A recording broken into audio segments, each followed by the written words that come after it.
Il y a quelques personnes qui m'ont posé cette question-là cette semaine. En gros, on me demande, en parallèle au visionnement des vidéos que je rends publiques à chaque semaine, à la lecture des textes du recueil, si c'est nécessaire de prendre des notes. J'aurais plusieurs choses à dire là-dessus. Premièrement, je pense que toute prise de notes peut être utile, parce que c'est une façon pour vous de vous réapproprier la matière, de prendre un pas de recul puis de la considérer d'un autre regard. Et ça peut être utile non seulement pour notre cours, mais peut-être aussi pour les autres cours de philosophie que vous allez faire au cégep. Dans un cours dit normal, c'est-à-dire si je vous donnais le cours en présentiel, comme le veut l'expression consacrée, en classe, vous n'auriez pas accès chez vous au contenu que je vous donne. Parce que quand je donne un cours en classe, je ne diffuse pas mes diapositives, je ne me filme pas moi-même pour après ça diffuser une vidéo.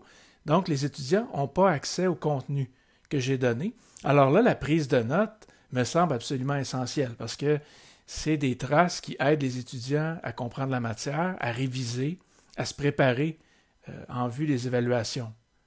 Dans notre contexte à nous, à distance, vous avez toujours accès au contenu du cours. Vous pouvez regarder les vidéos quand vous le souhaitez, vous pouvez regarder le recueil de texte aussi quand vous voulez.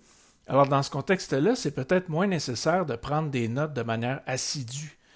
C'est de reproduire tout ce que je dis dans les vidéos, ce que je mets dans les diapositives, que je commente dans certaines vidéos. Mais ce qui pourrait être intéressant, c'est la proposition que je vous ferai, c'est de prendre des notes, mais qui vont à l'essentiel, qui peuvent noter par exemple une définition, des éléments sur une notion importante, sur un philosophe important, ou des références qui vous semblent accrocheuses, parce qu'elles sont proches de vos préoccupations, des choses comme ça.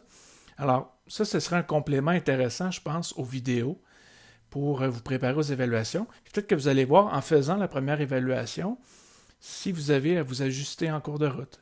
Quelle est votre approche qui irait mieux pour vous? Parce qu'on est tous différents. Je ne peux pas vraiment imposer un modèle de prise de notes.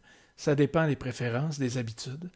Mais tout ça pour dire que je pense que ça vaudrait la peine de prendre des notes sous une certaine forme.